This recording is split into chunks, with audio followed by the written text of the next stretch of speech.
지금 수능 특강 기준으로는 9강까지 생각하고 있어요. 9강이요. 수특 구강? 네, 수특 기준으로 9강. 네, 왜냐하면 우리 1학기 때 다 끝나야 돼요. 기말고사 전까지는. 1강부터 9강? 예, 1강부터 9강이요. 수특을요? 예, 수특을요. 뭐야? 왜요? 저 뭐 잘못됐어요?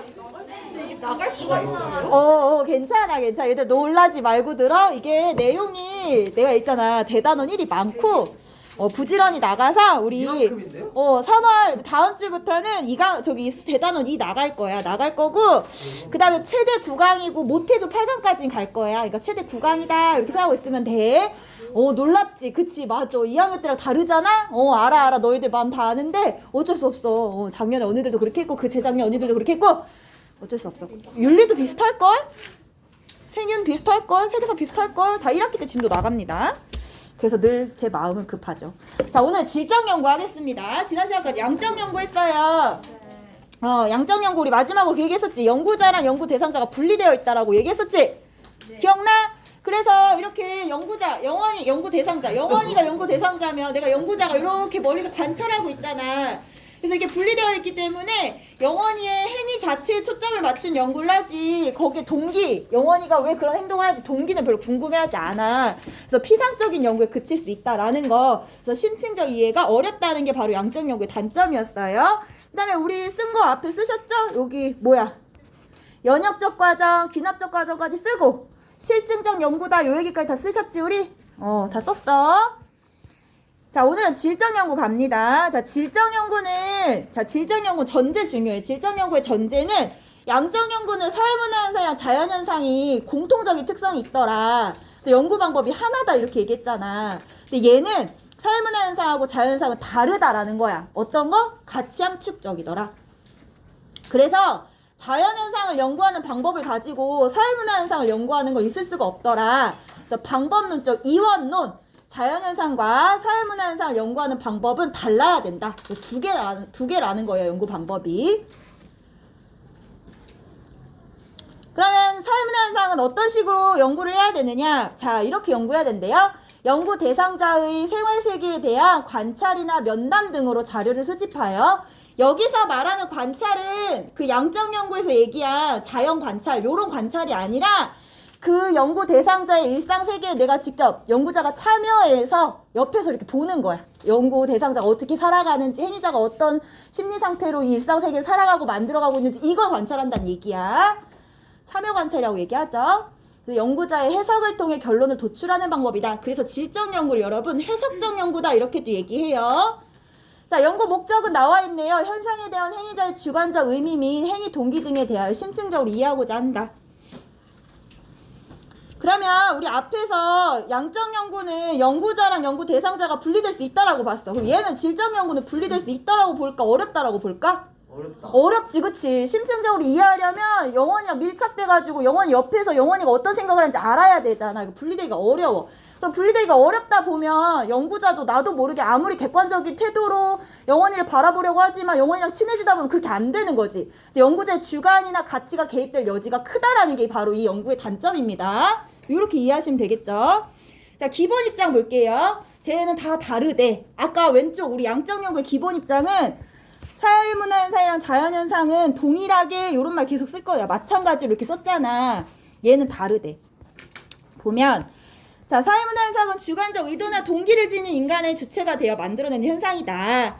그리고 두 번째 보면 자, 인간에 의해 주관적으로 의미가 부여되고 구성되는 사회문화 현상을 이해하기에는 계량화, 측정, 통계적 분석으로는 곤란하더라. 그리고 상황 맥락 속에서 사회문화 현상의 주관적 의미를 이해하는 게 중요하더라. 그럼 상황 맥락, 주관적 의미 부여, 상황 정의 이런 거 다 상징적 상호작용에서 쓰는 이야기들이죠. 여기 나와 있네. 자, 상징적 상호작용론자들은 자연스럽게 질적 연구를 선호한다. 자, 왜냐하면 하면서 주관적 정의 이런 거에 따라서 상황과 행위 주체에 따라서 사회문화 현상의 의미가 달라지기 때문이다. 자, 그러나 여기 나와있지. 상징적 상호작용론자들이라고 해서 항상 질적 연구를 사용하거나 기능론자나 갈등론자가 질적 연구 사용해서 안 돼. 이렇게 오해하면 안 된대. 그냥 그 연구 주제에 따라서 모두가 다 선택할 수 있다. 이런 얘기 나와 있어요. 한번 읽어보시면 돼요. 그게 중요한 거 아니야. 자, 우리 교과서 보면 자, 지난 시간에는 이거였잖아. 자녀와의 관계가 고령 은퇴자의 삶의 만족도에 미치는 영향에서 변인과 변인 간의 관계를 알고 싶어하는 게 양적 연구의 주제였지. 근데 오른쪽에 41쪽에 보면 고령 은퇴자에게 사회적 관계망이 지니는 의미에 대해서 묻고 있어. 의미는 고령 은퇴자마다 다르겠지. 사회적 관계망이 지니는 의미는 고령 은퇴자마다 다를 거예요. 이런 연구 이제 질적 연구를 해야 된다라는 거예요. 주제에서도 양적인지 질적인지 구분되시죠? 자, 왜냐면 나중에 그냥 주제만 주고 이게 양적 연구에 적합해, 질적 연구에 적합해 이렇게 물어보기도 합니다. 그래서 어떤 미치는 영향, 변인 간의 관계, 뭐 상관관계 이런 게 궁금하면 양적이구나. 또 뭔가의 현상이 지니는 의미, 뭐 이런 거는 질적이구나. 요렇게 봐주시면 되겠어요. 자, 뒷페이지 가겠습니다. 자, 이제 일반적인 연구 과정 나오는데요. 얘는 매우 심플합니다. 자, 양적 연구에서 가설 설정 없었고요. 가설 설정이랑 그다음에 가설 검증의 과정을 빼면 그게 바로 질적 연구 과정이야. 매우 심플하죠. 자, 2단계에서도 여전히 우리가 앞에 봤던 가치 계획과 가치 중립은 여전히 똑같이 적용이 됩니다. 아시겠죠? 그럼 주제 선정에는 연구 설계에는 연구자의 가치가 개입될 수밖에 없지. 그럼 자료를 수집하고 해석하고 결론을 도출하는 데서는 연구자의 가치가 개입되면 안 돼. 가치가 중립적일 거란 얘기야. 자, 볼게요. 문제 인식, 주제 선정. 자, 주관적 세계에 대한 심층적 이해의 필요성을 느끼는 주제더라. 아까 뭐 고령 은퇴자가 사회적 관계망, 의미 이렇게 물어봤잖아요. 사회적 관계망이 지니는 의미 이런 거 물어봤어요. 자, 얘들은 가설을 설정할 필요 없습니다. 왜? 변인 간의 관계를 알 필요가 없다고. 가설 설정 단계가 없고 바로 연구 설계로 갑니다. 자, 연구 대상, 자료 수집 방법, 자료 해석 방법, 연구 기간 등 연구에 진행한 필요한 세부적인 계획을 설계하고 자, 그 다음에 자료 수집 및 해석이라고 되어 있어. 자, 여기 질적에서는 어떤 자료 수집 방법을 주로 사용하느냐 나와 있네요. 밑줄 그어볼까요? 참여 관찰이랑 면접법을 사용한다. 참여 관찰이랑 면접법을 사용한다. 그럼 다음 강에서는 참여 관찰법이랑 면접법에 대해서 배우겠네요. 자, 그 다음 뒤에 볼게요. 비공식 자료의 수집 도 중시하며 밑줄. 비공식 자료의 수집 도 중시하며 밑줄. 자, 비공식 자료는 일기, 낙서, 편지 이런 것들이야. 이런 것들이 그 행위자의 생활세계를 이해하는 데 도움이 되지. 자, 비공식 자료의 수집 도 중시한다는 얘기야. 그럼 비공식 자료가 있으면 얘들아 공식 자료가 있을 거잖아. 공식 자료는 그러니까 느낌만 이해해봐. 논문, 서적, 신문, 어떤 신뢰성이 높은 자료들 같은 걸 얘기해. 그러니까 이거를 굳이 구분할 필요는 없고 그냥 그런 것들이 공식 자료이구나. 이런 일기, 낙서, 편지들은 지극히 개인적인 생각들을 기록한 것들이죠. 그것도 신뢰성은 좀 낮지만 이 사람의 생활세계를 정확하게 이해하는 데 도움이 될 거잖아. 그래서 이런 비공식 자료의 수집도 중요시한다는 얘기야.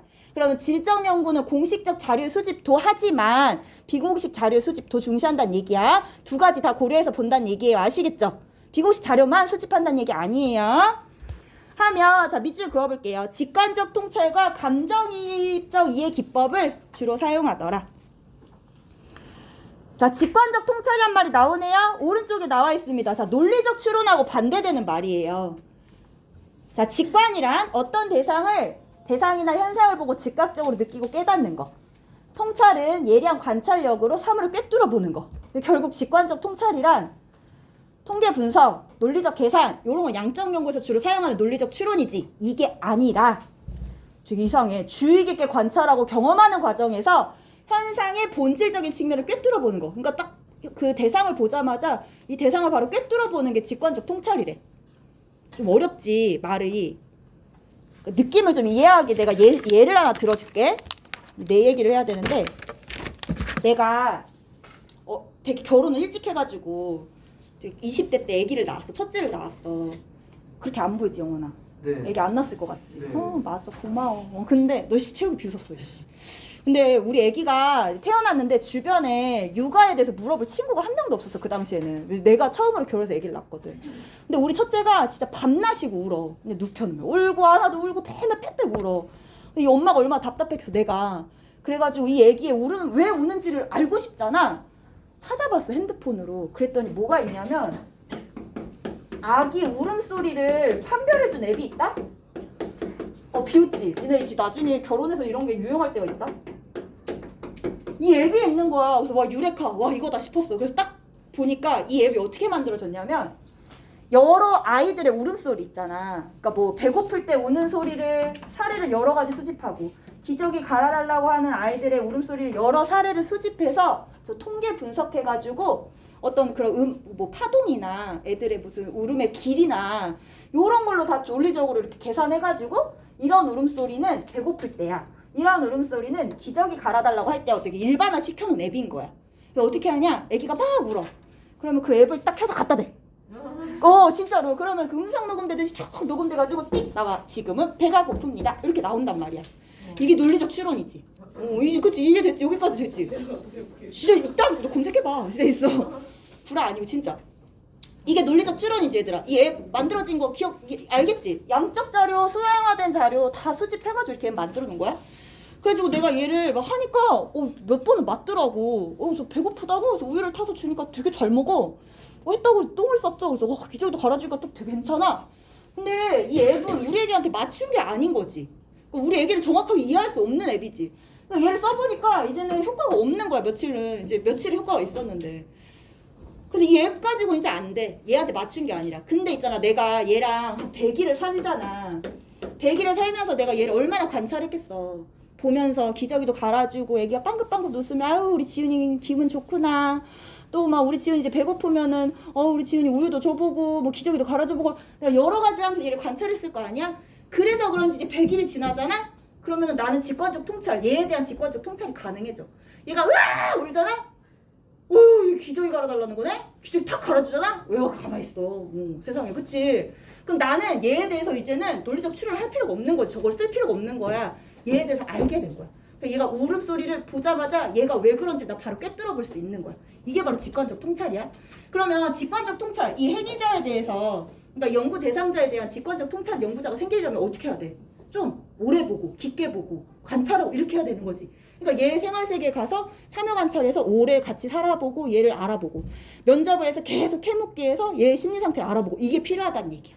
아시겠어요? 이제 이게 직관적 통찰이에요. 이거만한 그 설명이 없는 것 같아. 나의 그 경험. 그래, 이게 직관적 통찰이 필요하다. 그 다음에 감정이입적 이해기법. 요거는 우리 국어 시간에 많이 들었던 거지. 감정이입을 해라 하잖아. 등장인물에 대해서 감정이입을 해보자. 문학작품에서 이런 거 있지. 그러면 내 감정을 등장인물한테 이렇게 주입하고 이입하는 게 아니라 내가 누가 돼서 등장인물이 되어서 그 사람의 입장이 돼서 생각해보는 게 감정이입적 기법이죠.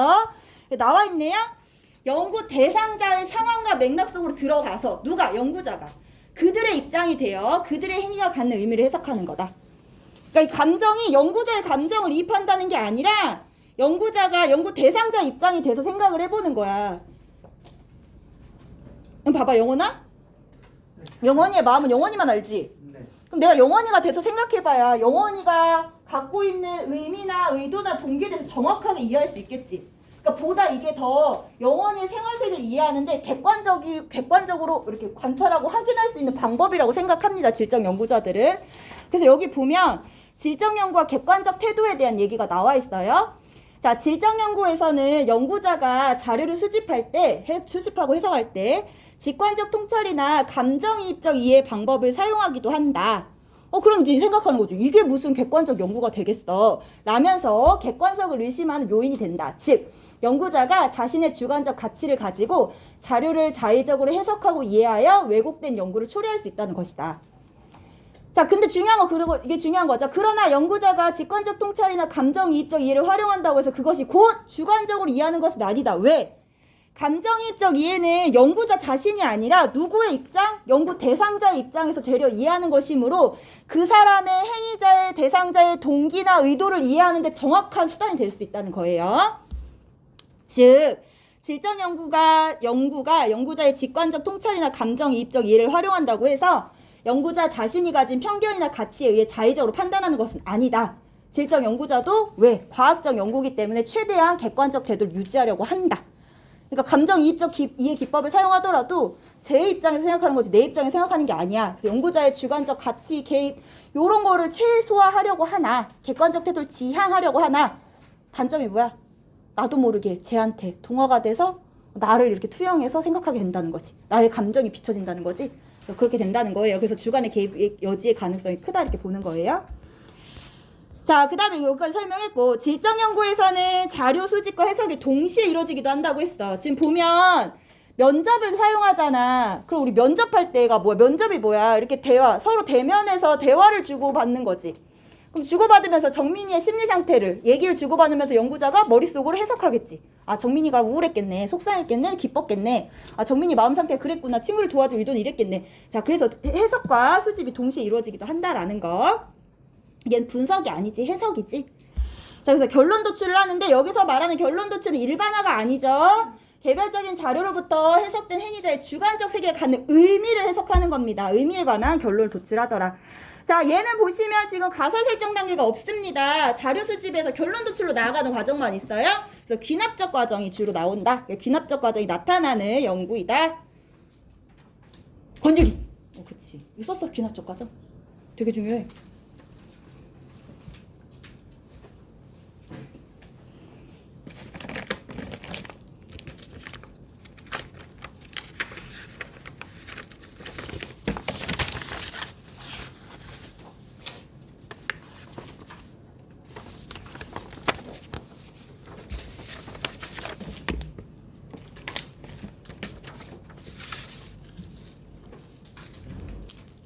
여기. 꺼줄까? 그래, 나만 더운 게 아니었어, 그치? 맞아. 추웠는데. 추워? 이거랑 더, 내 거 줄까? 아, 내 거 있어 없네. 아, 이거 쪼개 먹어줄까? 네. 싫은데. 어이씨, 내라고 할지 몰랐네. 되게 당황해 할 줄 알았는데. 자, 그러면 우리 교과서로 가보면 교과서에 그 절차가 나와 있어요. 자, 문제 의식해가지고 고령 은퇴자에게 이런 사회적 관계망이 어떤 의미로 작용되는지 궁금해졌대. 그리고 연구 설계 단계가 나오죠. 여기 가설 설정이 없습니다. 보시면 은퇴자 10명을 대상으로 면접 조사를 한다. 그래서 면접법 사용하고 있는 거 보이시죠?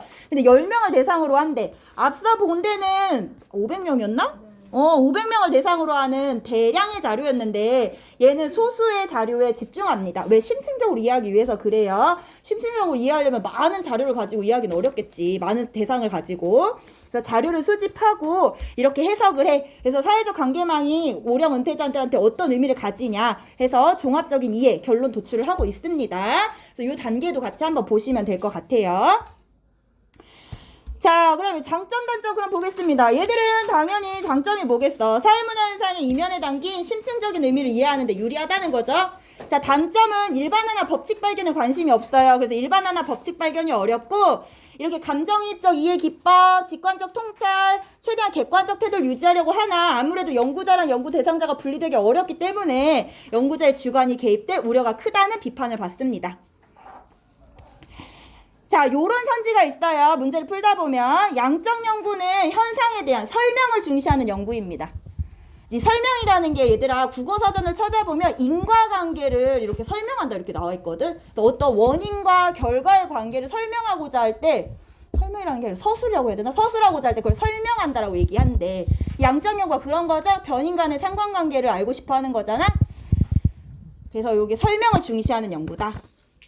반면에 질적 연구는 현상에 대한 기술을 중시하는 연구다 이렇게 나와요. 기술은 기록하여 서술하다의 줄임말이에요. 그래서 현상에 대한 기술을 중시하는 연구다. 이렇게 선지도 나올 때가 있어요.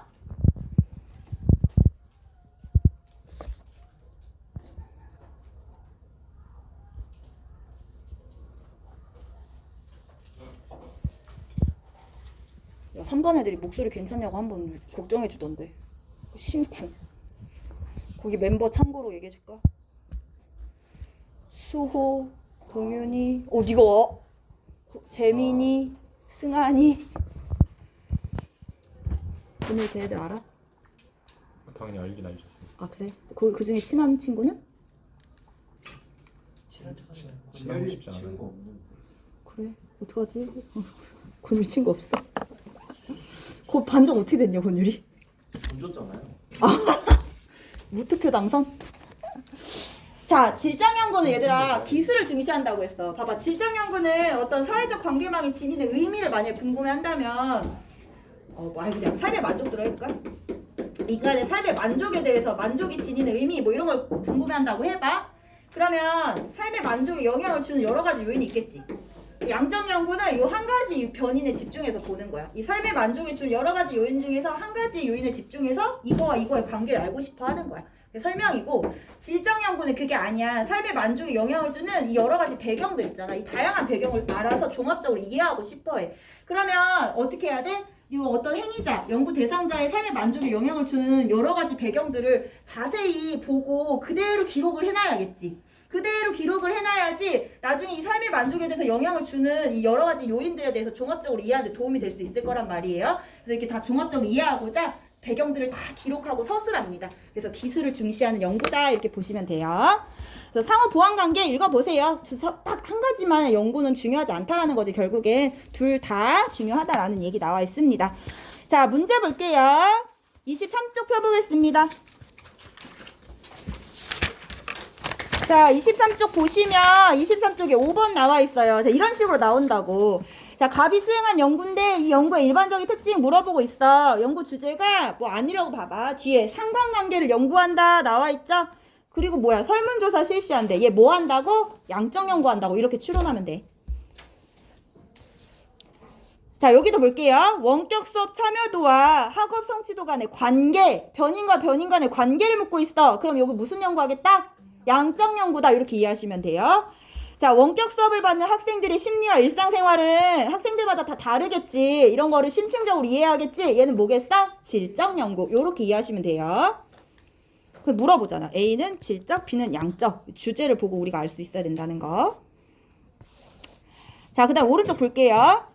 자, 조선 가족 청소년이 대인관계에서 경험하는 외로움의 의미를 알고 싶어서 8명을 대상으로 심층 면담을 통해서 자료를 수집했대. 이거 무슨 연구했다? 질적 연구했다. 이렇게 아시는 거야. 자, 2번 볼게요. 사회 현상에 대한 해석보다 설명을 중시한다 나와 있어요. 설명은 어디서 중요시한다고? 양적. 설명이란 말에는 인과관계를 서술한다 이런 뜻이 담겨져 있다고 보는 거야.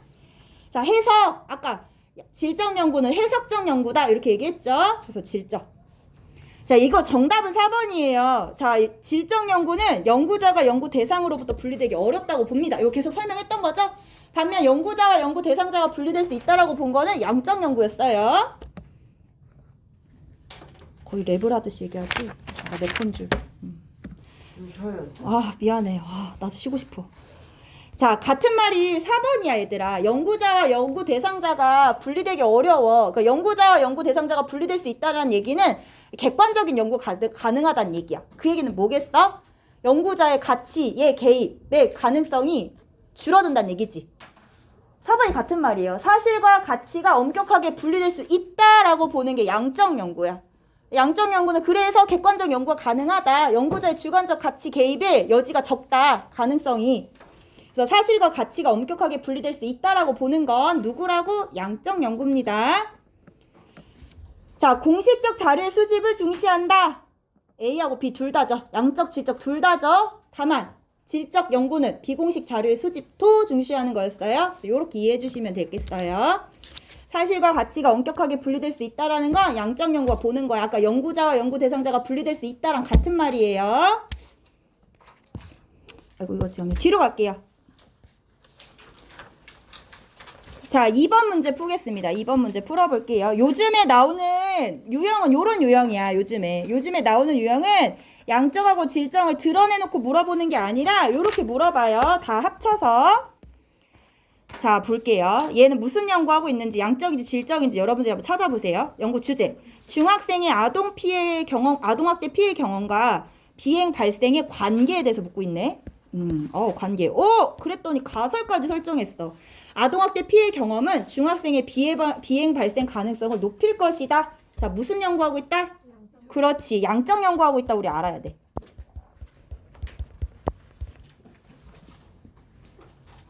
그럼 가설은 변인과 변인 간의 관계, 독립변인과 종속변인의 관계로 표현하라고 했잖아. 자, 독립변인 찾아보세요. 독립변인 뭐예요? 아동학대 피해 경험. 그렇지. 그게 누구한테 어떤 변인에 영향을 주고 있어? 비행 발생 가능성. 그렇지. 그럼 얘가 독립변인. 얘가 종속변인이 되는 거예요. 잘 찾아줬어. 자, 그래서 조사 방법을 봤더니 중학생 1000명을 무작위로 선정해서 설문조사했대. 질문지 한 거죠? 자, 조사 내용 봤더니 아동학대 피해 경험 유무, 비행 경력 유무로 조사를 했어. 지금 개념의 조작 특정이가 서우야. 그렇게 대놓고 핸드폰을 쓰면은 내가 어떻게 해야 돼? 뺏을까? 나 보고 지금 대놓고 뺏으라는겨? 너무 속상하네. 자, 개념의 조작 특정이가 나타나진 않았어요. 정확하게. 이 단계에서 이렇게 정의한다라고는 없지만 우리는 추론을 할 수 있는 거야. 왜? 당연히 양적 연구는 개념의 조작 특정이를 했겠지. 근데 얘가 좀 사실 부족하기는 해. 아동학대 피해 경험의 유무로만 지금 조작 특정을 했어. 있다 없다 정도만. 그렇게 정의를 했어. 자, 자료 분석 결과에서 통계적으로 유의미하다. 이 얘기는 뭐야? 신뢰성 있는 자료 분석 결과이다. 이렇게 이해해주면 돼. 통계적으로 유의미하다라는 거는 신뢰성 있는 자료이다. 이 정도로 이해해주시면 되겠어요. 그래서 있다 없다 이렇게 해서 조사했죠. 그리고서 이렇게 분석 결과 했네. 독립변이가 종속변이의 관계로 이렇게 표현했잖아요. 자, 기억부터 보겠습니다. 이것 때문에 지금 한 거야. 사실 자료 수집 방법 가면 뒤에 할 텐데 지금 미리 얘기해 드릴게요. 기억은 모집단, 리을은 표본이다라고 했어요. 자, 여기 써볼까 얘들아? 모집단은 있잖아. 연구 대상이 되는 전체 집단을 얘기합니다. 연구 대상이 되는 전체 집단을 얘기해요. 그럼 여기서는 연구 주제나 가설을 보면 돼. 중학생의, 그치? 그럼 중학생이 여기서는 모집단이 되는 거예요. 자, 모집단은 연구 대상이 되는 전체 집단입니다. 저기서는 중학생을 얘기해요. 건율, 너 자꾸 이렇게 딴 생각할 겸? 너 성희쌤한테 다 이른다? 죄송합니다. 나 작년에 성희쌤 때 짝꿍이어가지고 내가 얼마나 친한데. 용원, 너 그럴 때가 아니야. 너 고반 부반장이잖아. 좀 잘하고 있어요. 그래요? 필기해야 돼. 모집단이 되는 전체 집단을, 연구 대상이 되는 전체 집단을 모집단이라고 해요. 저기서는 중학생, 연구 대상이나, 연구 주제나 가설을 보면 나오겠지. 근데 중학생이 너무 많잖아. 어떻게 전국에 있는 중학생 다 조사할 거야. 그러니까 일부 실제 조사를 위해서 중학생 중에서 선택을 해. 조사를 위해서. 그런 집단을 표본이라고 얘기합니다. 모집단 중에서 실제 조사를 위해 선택된 집단을 얘기해요. 이게 표본이야.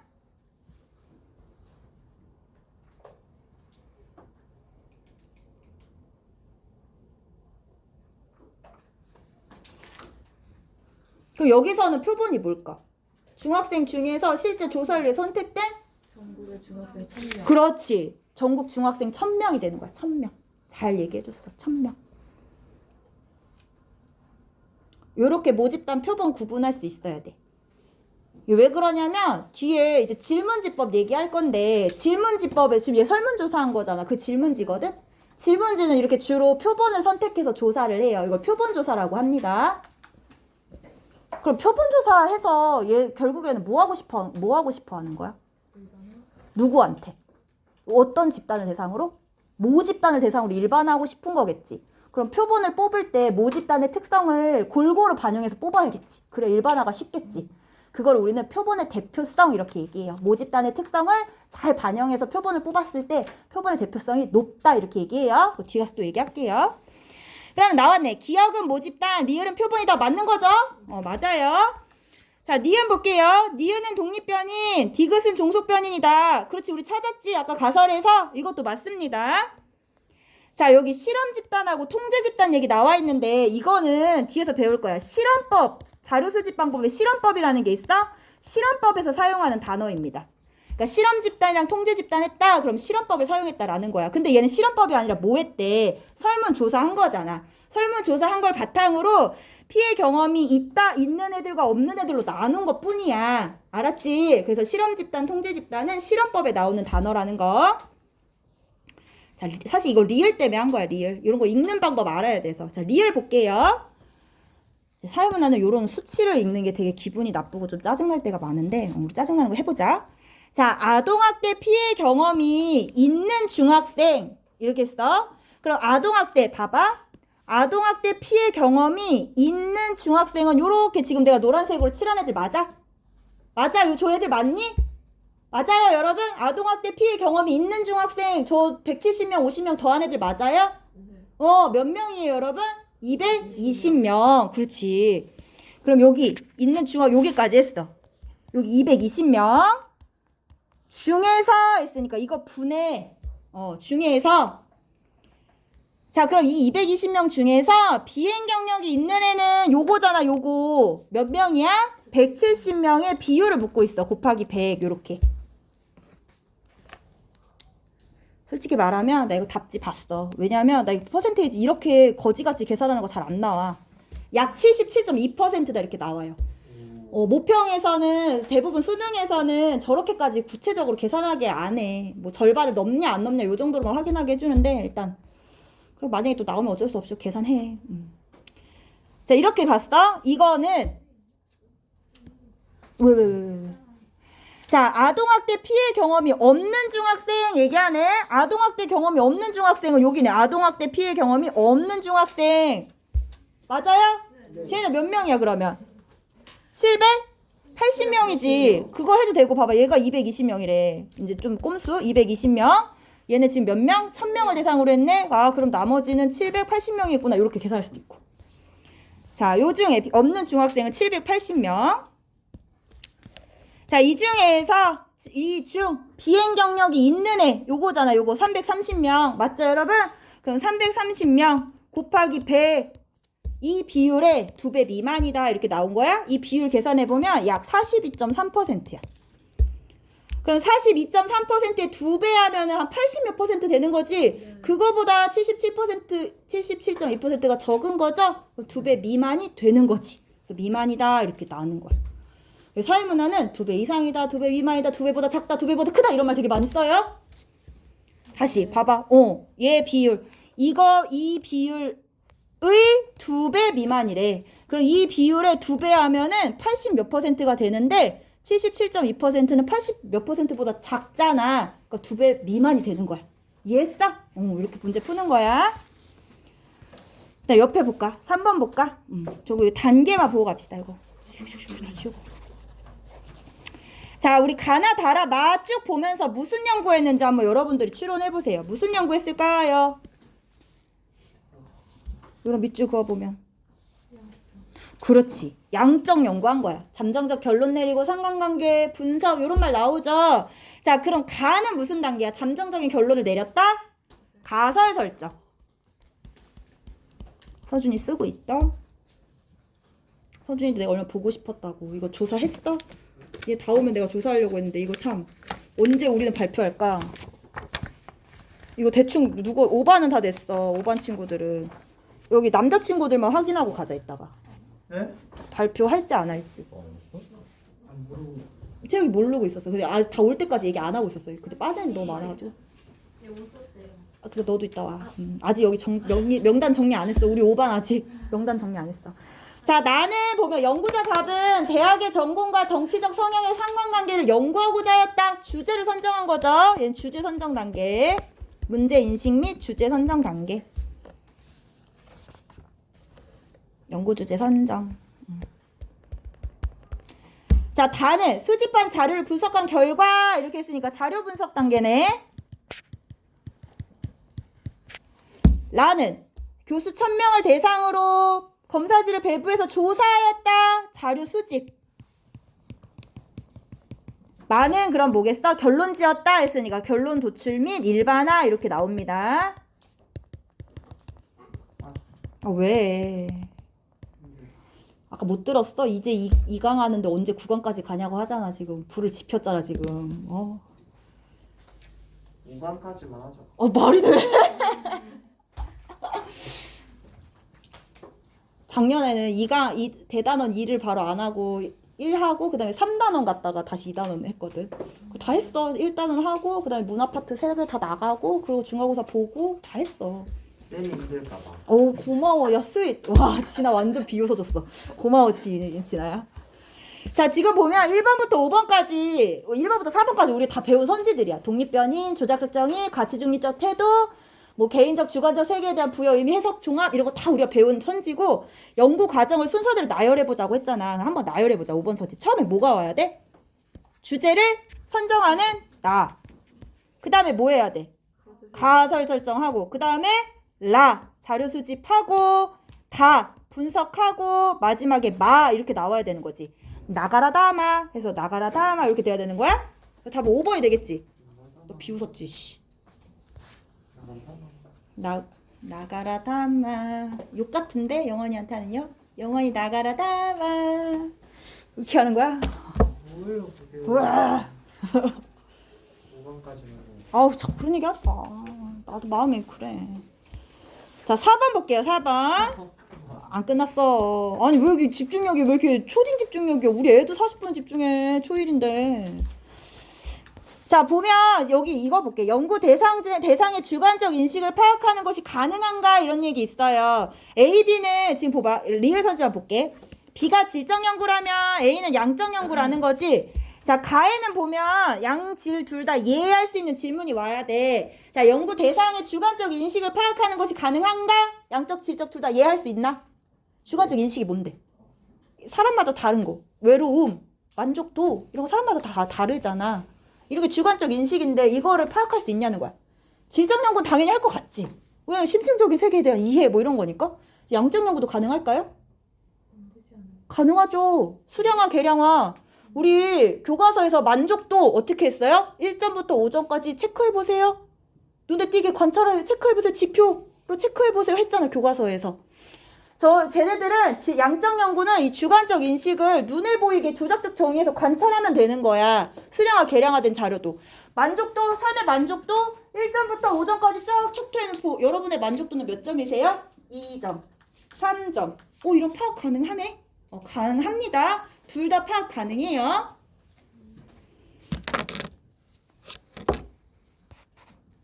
됐어. 둘 다 파악 가능하다라는 거. 자, 6번 문제 볼게요. 6번 문제 한번 같이 풀어볼게요. 요거 문제 되게 까다로워.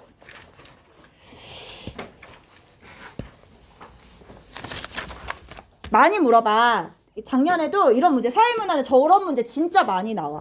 뭐 이렇게 다음 자료에 대해 옳은 설명 해가지고 점수를 맞은 거야. 갑하고 을이 1점, 2점. 애들이 물어봐. 선생님 이거 빨리 풀 수 있는 방법이 뭐예요? 없어요. 없고 그냥 내가 해보는 수밖에 없거든? 그래서 한번 해볼게.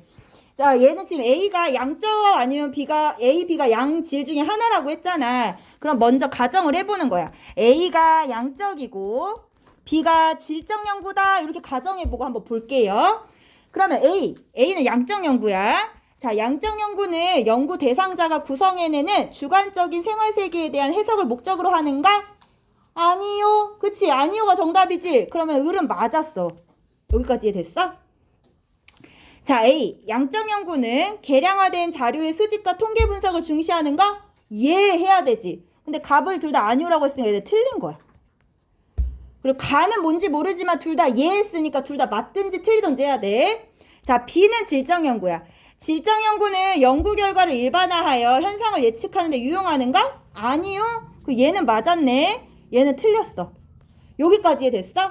그러면 지금 현재 맞은 점수를 보면 갑은 1점이고 갑하고 을 둘 다 1점이야. 맞아? 갑하고 을 둘 다 1점이지. 그런데 봐봐. 얘가 이제 변수야. 얘네 둘이 만약에 둘 다 맞아버리면 을이 2점이 되고 갑도 2점이 돼버리지. 그럼 저 1점이 성립이 안 되잖아. 그 얘기는 뭐야? A가 양적이고 B가 질적이란 거 틀렸다는 얘기야. 요렇게 추론해내는 거야. 되게 거지 같지? 맞아, 되게 거지 같아. 왜 이게 중요한 거야 이게? 근데 이렇게 나와. 그러면 다시 다 지워버리면 A는 뭐가 된다? 질적 연구가 되고 B는 양적 연구가 된다. 요렇게 도출해내는 거예요. 만약에 처음에 내가 질, 양 해가지고 했으면 땡큐지. 근데 한 번은 검증해 봐야겠지. 바꿨을 때는 진짜 틀린 게 맞나? 자, 그럼 A가 질적 연구다. 이제 가정하고 풀어봅니다. 질적 연구는 연구 대상자가 구성해내는 주관적인 생활세계에 대한 해석을 목적으로 하는가? 이제 얘가 답이 되는 거야. 을은 아니오라고 했으니까 틀렸어. 자, 질적 연구는 계량화된 자료 수집과 통계 분석을 중시하는가? 아니요. 둘 다 맞았네. 자, B. 양적 연구는 연구 결과를 일반화하여 현상을 예측하는 데 유리한가? 얘는 틀렸어. 갑은. 됐지? 자, 그럼 봐봐. 이제 2점 나와야 되는데 이미 2점이 나왔어. 을도. 갑도 이미 1점이 나왔어. 그럼 이제 맞는 거야. 자, 그러면 갑은 기억 틀려야 돼. 자, 여기도 어때? 가질문도 틀려야 돼. 을도 여기 틀려야 돼. 됐지? 그럼 기억에는 일단 뭐가 들어가야 돼? 아니요 들어가야 돼. 그래서 바로 나와요. 기억은 아니요이다.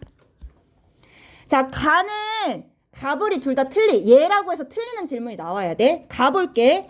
B가 지금 뭐냐면 양적 연구는 A는 질적이야. 질적 연구와 달리 경험적 자료를 수집하여 현상을 탐구하는 가가 들어갈 수 있지. 왜? 경험적 자료를 수집하여 현상을 탐구하는 건 양적과 질적 연구의 공통점이잖아. 근데 이 탐구할 수 있는가에 얘라고 해서 둘 다 틀린 거야. 그래서 들어갈 수 있다 이렇게 돼야 돼. 2번 꼬아놨죠. 그쵸? 그래서 기억도 맞는 거예요. 이제 A하고 B는 다 알죠. A는 질적 연구예요. 연구자 스스로가 연구 대상으로부터 엄격하게 분리되어야 함을 강조하지 않고 있지. 오히려 강조하는 거 양적 연구예요. 분리되기 어렵다라고 보는 게 질적 연구야. 자, 그 다음에 여기는 뭐야? B는 양적 연구네. 사회문화 현상에 대한 연구자의 주관적 인식과 대응에 주목하고 있는 건 질적 연구입니다. 그래서 틀렸어요. 정답은 1번 이렇게 나와요. 요렇게 이거 꼭 한번 다시 풀어보세요. 네, 7번 문제는 예습한 친구들은 미리 풀어봐도 되고 뒤에 거 예습 안 했다, 나 실험법 안 배웠다는 친구들은 자료 수집 방법 배우고 돌아와서 푸시면 될 것 같아요. 그래서 나머지는 여러분들이 풀어보시고 그 다음에 요거 기출문제 나눠줬던 거 보겠습니다. 안 봤다고. 걱정하지 마. 난 맨날 갖고 다녀. 이거 시간이 없지 않아요? 아니야. 아직 있어. 5분 남았어.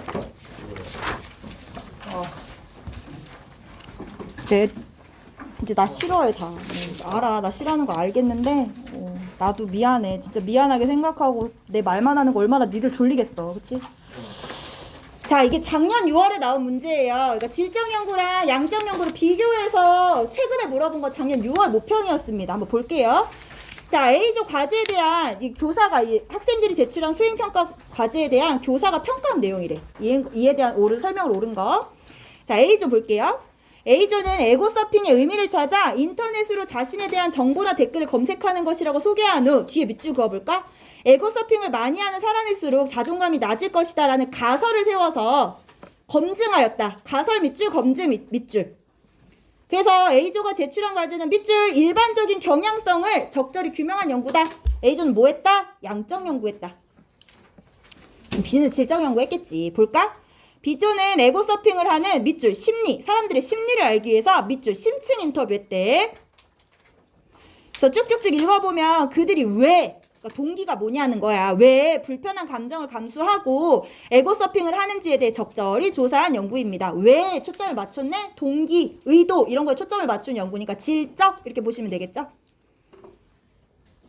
1번 볼게요. 자, 기억은 A조가 연구 과정에서 실시한 개념의 조작적 정의다 이렇게 나와 있어요. 개념의 조작적 정의는 측정 가능한 형태로 구체화시키는 거지. 자, 볼게요. 인터넷으로 자신에 대한 정보나 댓글을 검색하는 거. 자, 측정할 수 있어. 이걸로 좀 더 구체화돼야겠지. 뭐 예를 들면 뭐 다음이나 포털 사이트에서 한 달에 한 번, 뭐 일주일에 한 번 자신에 대한 정보나 댓글을 얼마나 검색하는지. 뭐 그런 댓글도 더 구체화시키면 좋겠지. 뭐 포털 사이트에 자기 기사에 대한 댓글. 뭐 정보도 자기 인적 사항에 대한 정보 뭐 이런 식으로 좀 더 구체화시키면 개념의 조작적 정의가 확실히 가능해지겠지. 저거는 그냥 에고 서핑에 대한 정의를 한 것뿐이야. 힘을 내봐. 다 왔어. 자, 쭉쭉쭉 다 아는 것들이야. B조가 사용한 연구 방법은 법칙 발견, 요거는 양적 연구죠. 그 다음에 계량화가 어려운 인간의 주관적 영역에 대해 탐구하기 곤란하다는 건 양적 연구에 대한 비판. 자료 수집 과정에서 연구자의 가치 중립이 요구되는 건 둘 다지. 얘도 과학이기 때문에 둘 다야. 양적 연구는 방법론적 1원론, 질적 연구는 방법론적 2원론 이렇게 돼야겠지. 풀어볼 수 있겠지? 나머지는 선지만 보고 갈게요. 자, 1번 선지 볼게요. 행위 자체보다 행위 동기를 주된 분석 대상으로 삼는다. 자, 행위의 동기를 주된 분석 대상으로 삼는 거는 배웠어요. 질적 연구입니다. 행위 자체의 주된 분석 대상인 건 뭐겠어? 양적 연구야. 왜냐면 연구자랑 연구 대상자랑 분리되어 있으니까 이렇게 떨어져서 본다고. 영원히 행위에 더 관심이 있는 거야. 가서 영원히가 너 왜 그랬어? 이렇게 물어보지 않는다고 양적 연구자들은. 그래서 행위 자체에 더 관심, 주된 분석 대상인 건 양적, 동기는 질적 이렇게 보시면 되겠어요. 다 왔어. 자, 경험적 자료를 바탕으로 사회문화 현상 연구하는 거 둘 다의 공통점이라고 했지. 양질의 공통점입니다. 그리고 4번 선지 또 나와 있어요. 동기보다 행위 자체. 똑같습니다. 같은 거. 자, 마지막. 연구자의 주관적 가치 개입 가능성이 크다라는 건 질적 연구야. 같은 말이 뭐야? 5번 객관적이고 정확한 연구의 어려움, 질적 연구의 한계 이렇게 반드시 되면 되겠어. 비누와 물 또는 손 소독제로 손을 씻어야 합니다. 자, 여기까지 나갔고 다음 시간에 자료 수집 방법 할게요. 줄서기,